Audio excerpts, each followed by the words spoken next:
Fuerza bruta. Metal forjado. Si combinamos estas dos fuerzas de los elementos, obtendremos como resultado la civilización. La propia estructura de nuestro mundo construido se ha forjado a partir de esos elementos básicos. La cadencia de nuestro progreso se encuentra en el ponderado sonido del martillo de herrero. Nuestros vertiginosos rascacielos, nuestros robustos puentes y los enormes transatlánticos, nuestros aviones y cohetes. No podemos escapar al poder y la necesidad del metal. Es la materia natural a la que hemos dado forma para levantar las más impresionantes estructuras realizadas por el hombre.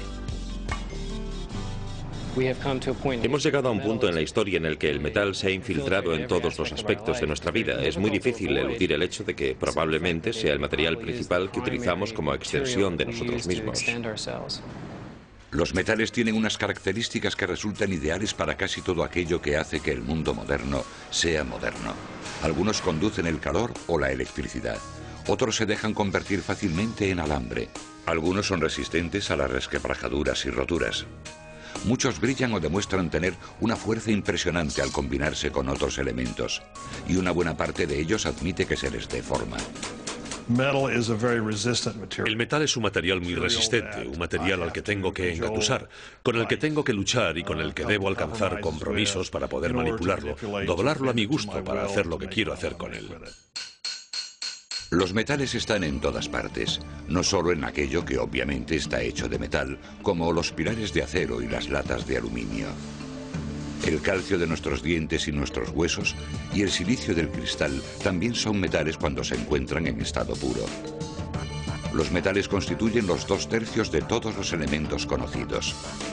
Un elemento está formado por protones, neutrones y electrones que constituyen un átomo que no puede ser reducido a otras sustancias. Todos los elementos están catalogados en la tabla periódica, que enumera cada elemento en una escala ascendente, basándose en su número atómico o número de protones y electrones que constituyen sus átomos. En la tabla periódica se agrupan en filas. La última columna de la tabla periódica alberga los elementos nobles que son muy estables. Es como si el resto de los elementos quisieran ser como ellos. Pueden conseguirlo renunciando a un electrón o a más de uno, perdiendo electrones. Nuestra definición de los metales dice que son elementos agrupados sobre todo en la zona inestable de la tabla periódica. Son capaces de renunciar a un electrón para establecer enlaces con otros elementos. La clave de los metales es precisamente esa capacidad de establecer enlaces con otros elementos y compuestos con el fin de formar sustancias llamadas aleaciones, con propiedades completamente nuevas y únicas.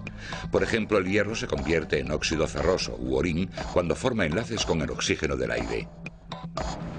Como el oxígeno está presente en el medio que nos rodea, la mayoría de los metales no se encuentran en su forma metálica, en su forma pura. Los encontramos en forma de óxido, se han enlazado con el oxígeno. Los metales forman aleaciones con muchos otros elementos además del oxígeno. De hecho, las aleaciones suelen exhibir propiedades que las convierten en algo más que la simple suma de sus partes elementales. Mucha gente habla del acero, pero existen muchos tipos. En el acero hay hierro, pero también muchas otras cosas. Y si cambiamos la composición, cambiaremos las propiedades. Para nuestros antepasados, definir un metal resultaba más sencillo. Sabían que las piedras brillantes que solían agruparse en zonas concretas o que a veces aparecían sobre la tierra solían ser más duras que los guijarros y que al golpearlas, en lugar de pulverizarse, se doblaban. Según los arqueólogos, a finales de la Edad de Piedra, hace más de 6.500 años, el primer metal manipulado por el hombre seguramente fue el cobre, ya que podía encontrarse en depósitos en cualquier lugar del mundo e incluso, a veces, aparecía fijado sin mucha fuerza en el suelo o en afloramientos. El cobre aparece en la naturaleza en lo que denominamos estado natural, es decir, sin formar aleaciones. Se combinará con los compuestos químicos que se hallen a su alrededor, que le darán un color azul fuerte o verde fuerte, lo cual hace que su identificación resulte muy sencilla. Cuando se encuentran en dicho estado natural es relativamente fácil formar objetos con él a golpe de martillo. Probablemente comenzaron a usarlo y a integrarlo en sus vidas. Seguramente el hecho de que fuese pesado les hizo pensar en utilizarlo como utensilio de algún tipo. Pronto aprendieron que en presencia del calor se hacía más maleable y podían darle forma. Creo que todo evolucionó a partir de ahí. El cobre, en un principio, se extraía con huesos y piedras para sacar la mena de metal. La mena es una amalgama de piedras y metal. Entonces fueron capaces de comenzar a excavar en el suelo y seguir las vetas de mena.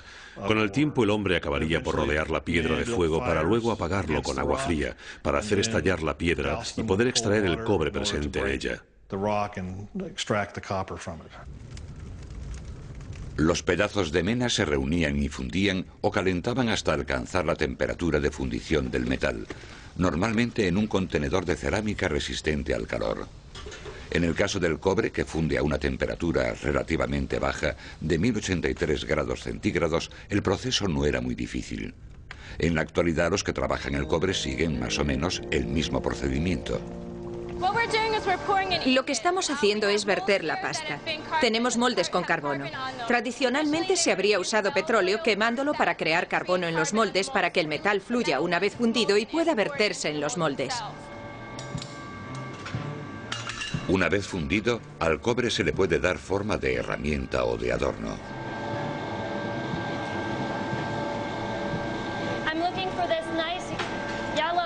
Cuando consigo este brillo amarillento, lo cepillo para asegurarme de que no queda óxido ni suciedad. Entonces lo traigo aquí para que ellos lo golpeen con la almadena.